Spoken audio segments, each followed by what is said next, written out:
Мындан 10-11 жыл мурун аяй эжеке деген ыры менен көпчүлүк кыргызстандыктардын жүрөгүнөн орун алган Иса Өмүркуловду баарыбыз билебиз. Азыркы күнү Иса чоң жигит болуп, чоңоюп, кыргызстандыктарга дагы да болсо өзүнүн талантын тартуулап жүргөн мезгили. Бүгүн Иса биздин студияда конокто. Кош келиңиз, Иса.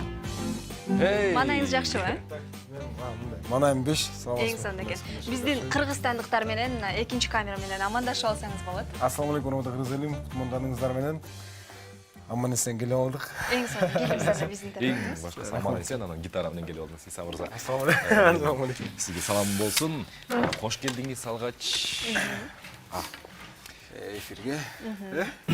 Иса мырза, дароо бир мындай курч суроодон баштап салбайлыбы? Сиздин бала чагыңызда Иса деген атка, ошол атка ылайык мындай лакабаттар коюлат го, мисалы Эркин деген эге, мен досторум Кеша деп эркелетет. Сизде бир лакабаттарыңыз бала чакта сиз эстеп аткан.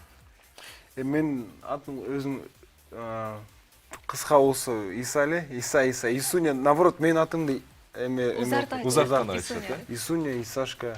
Мен мамамдын бир орус подружкасы бар болчу, Исуся дейчи да. Уже Ис дебейт мени. И деген албайт. Кайсы бир учурда чыгармачылыкта ар чыгармачыл инсанда бир өдөй турган, ылдыйдай турган учурлар болот экен. Цикл, Да, цикличность. Сенде ушундай учурлар болду. Азыр кайсыл циклдасың? Кайра жандануудабы, же күчтөнүүдөбү, же балким бир аз кайра жандымдан анткени мындай бир чоң спад болчу меники 2000 как раз 12 жашымдан 14 жашыма чейин.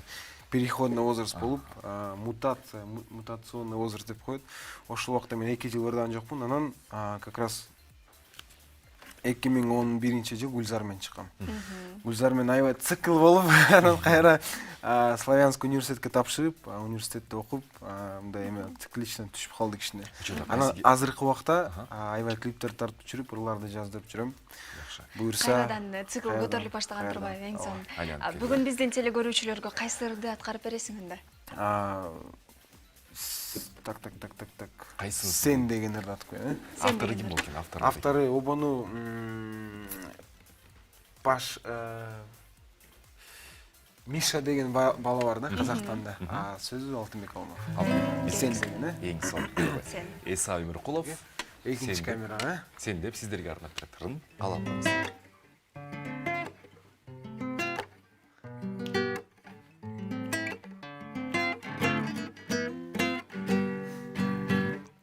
Өзүңдү көргөндө жаным, ар убакта бакытым жанган, жүрөктөн жаралган жалың, басылбады дарманың барбы, айтырып билбей жан сырды, сүйгөмүн деп билдирбей турдуң, сен мага сыйбадың көздөн, алып аккан көз жашында, жүрөгүмсүң сен, сүйгөнүмсүң сен. Гүл ачкандай ирмеп көзүң сен, акыялымсың сен, аярымсың сен, терметкенде жүрөктөсүң сен. Сен, о, сен,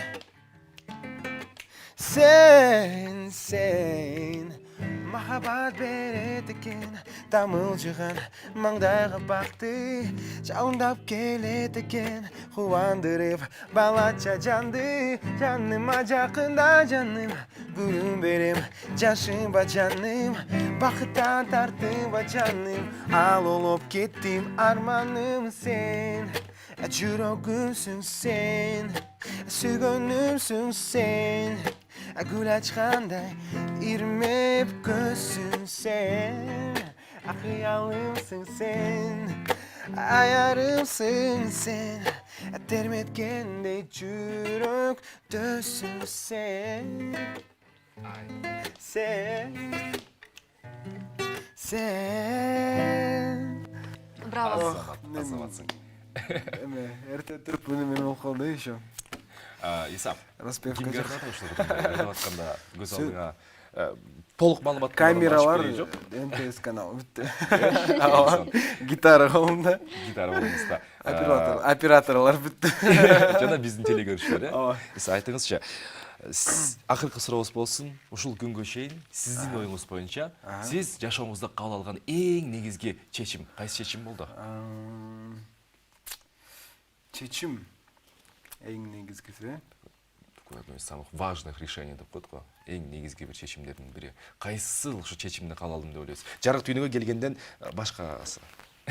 Так. Азырынча мен ойлойм, жанак дурак эмес. Мен ойлойм, возможно, еще не решил. Балким келе элек. Балким келе элек. Алдыда Азыркыга бар. чейин Кудайым бурса. Азыркыга мисалы чечим